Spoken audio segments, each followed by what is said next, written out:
Okay, lesson 16, the fourth Kriya, called Trataka.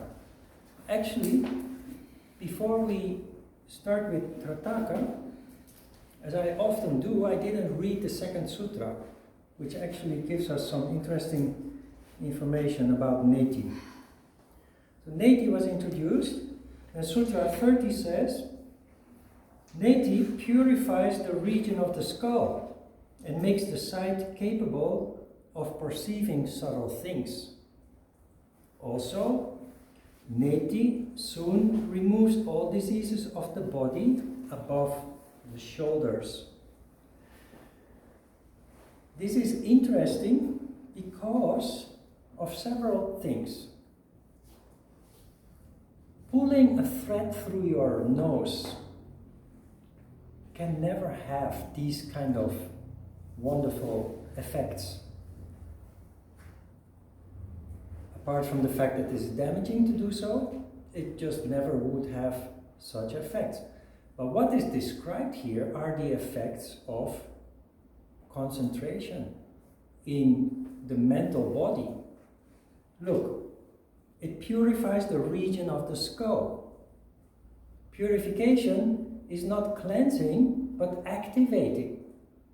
Like in many cases where the word purification is used in yoga techniques, it's not about cleansing or cleaning in that sense, purification, but activation.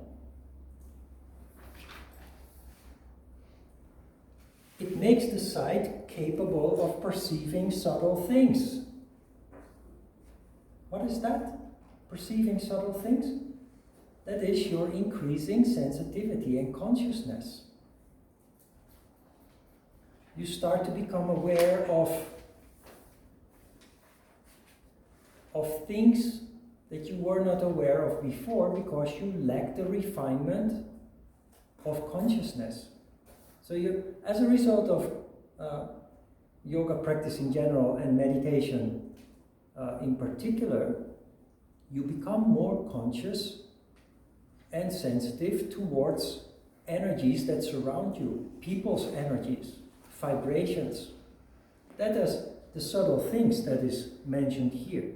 It makes the sight capable. Sight is not literally your eyes, it's perception. And it also removes all diseases of the body above the shoulders. What is that?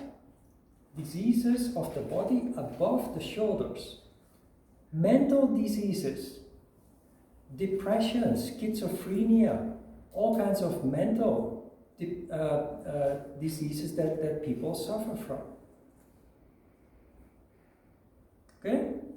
That can never be accomplished with a thread through your nose. But it makes sense if we're talking about meditation. Now, Trataka, Sutra 31. Then Trataka is described. Look with fixed eyes without blinking, not winking, blinking, at a minute object with concentration until tears are shed. The teachers call this Trataka.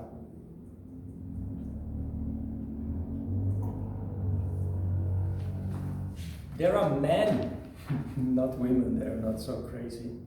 There are men that stare into the sun. And they say it makes my eyes tough. Because they have learned fakely something like this. Stare at a minute object until tears are shed. There are also people who put a needle on a thread and dangle it in front of their eyeballs, not allowing themselves to blink. The sutra tells you so. Look at a minute object without blinking. Winking, that is just a stupid translation from the Dutch translator who has, winking. Blinking. So you keep your eyes open, needle dangling in front of your eyeballs, you're not allowed to blink until tears are shed. When you meditate, maybe you already noticed, even if it's only short, if you're quite focused. When you're done, your eyes are moist. Have you noticed? My eyes are always moist, even after 5 minutes meditation. I always have to rub my eyes before we finish. That's this. It's so simple. Don't need to look into a burning flame of a candle or the sunlight, which damages your eyes severely, or doing a dangerous trick with a needle dangling in front of your eyes. That's not what this is about. This is about meditation, the introduction of meditation to uneducated, illiterate people.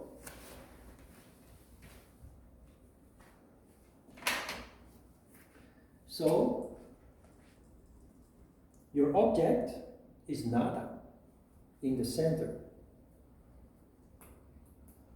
Concentration means thinking only of that object, concentrating only on nada. But that's not the reality. The reality is the process is very dynamic and there will be distractions.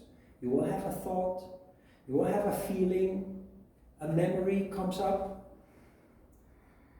So graphically it looks like this. You're trying to concentrate all your attention to nada.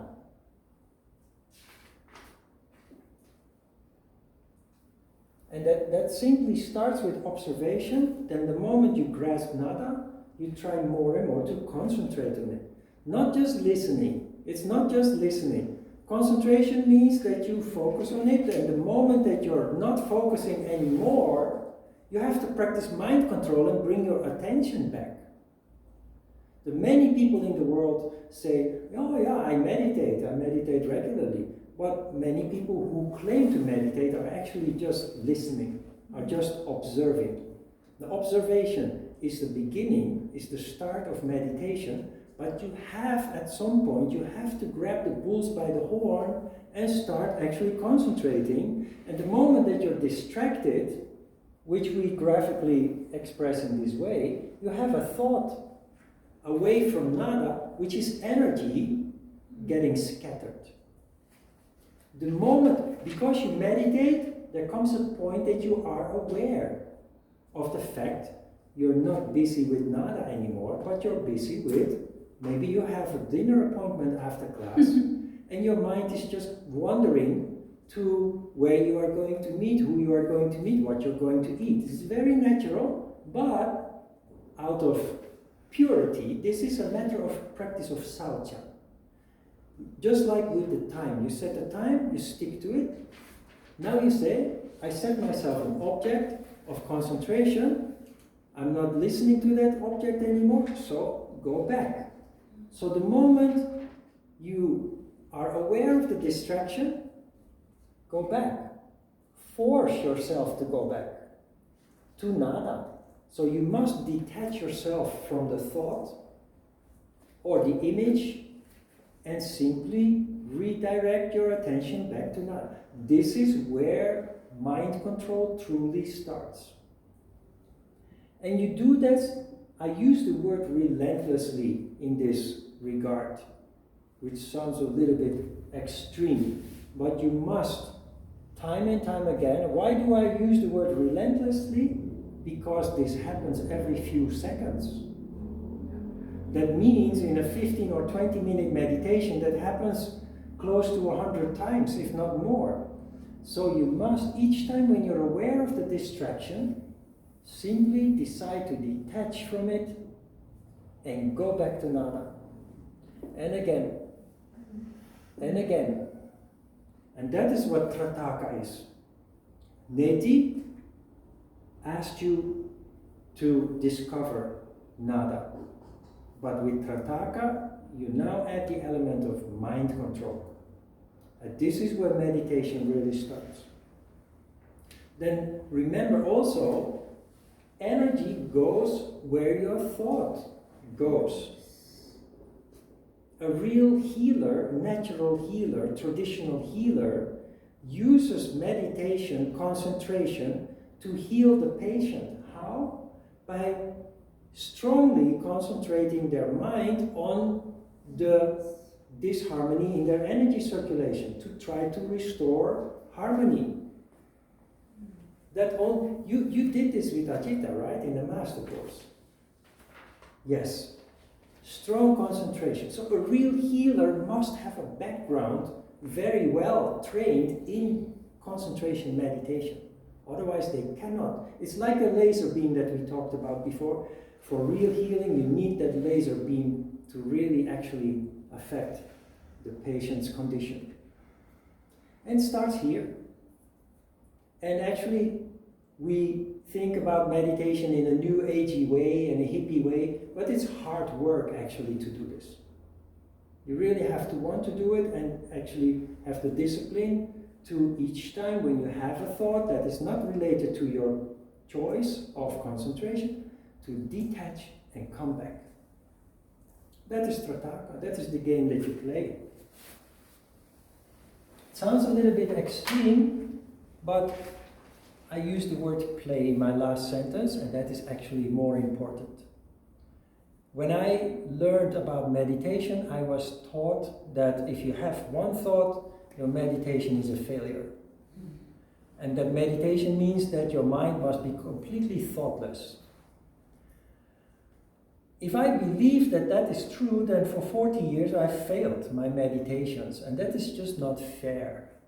I discovered in all my meditations that it is a very dynamic process at which you get better and better. But instead of the mind becoming totally thoughtless, which is almost impossible, you become an observer of that mind. And the mind, as a result of your observing mood, becomes very, very calm. When you observe, the same thing happens when you're daydreaming. The mind activity, the thought activity is very, very low. That is what happens when you meditate. And as a bystander, you can then very clearly observe that mind activity. If it's important, you explore it. If it's not important, you detach from it. And you go back to your stated object, which is for us, nada. Okay? Let me not forget then the second sutra. By Trataka, all diseases of the eyes are removed and sloth, etc. are overcome. It should be carefully kept secret like a golden casket. Here you have it again. Should be kept secret. Why should this be kept secret? This is a technique, especially in a world, in a society where people are uneducated, illiterate, not in control of their lower instincts, animal instincts. This is civilizing people. But this is also empowering people. It should be kept secret because you don't want to empower people with bad intentions. It should not be kept secret to everybody, but in the past, yogis, they did not teach people in this way. They would have one disciple that would live with them for the next 10, 15 years and be initiated into all the secrets of yoga one-on-one.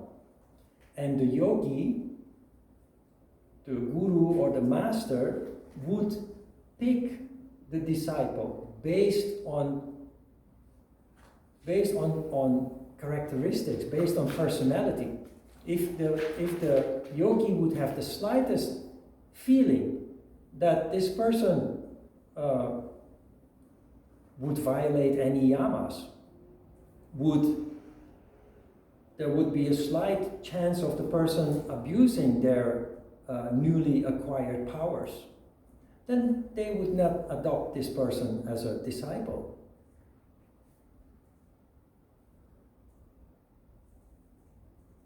Yoga empowers people. It does. It does give you a stronger mind, which you can use for good, but you can also use it for bad. And that is the reason why you see several sutras, especially with the introduction of new techniques, where you're being asked to keep it secret.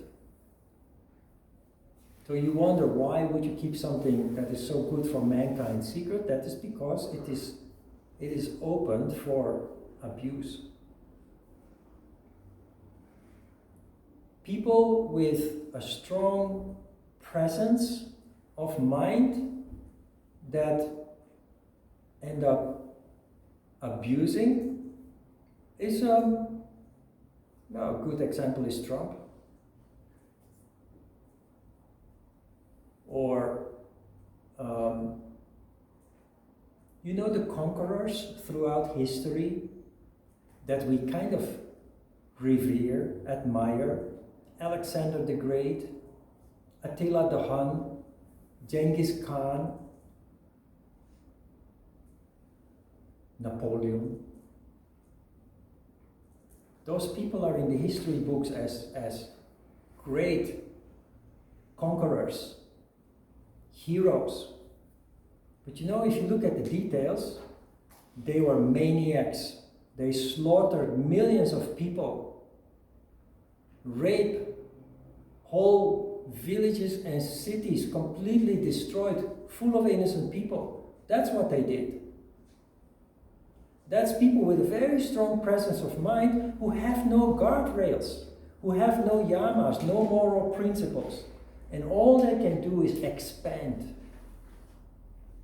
And they do that literally by building empires. The Roman Empire, many of those emperors that were at the helm of the empire were maniacs too.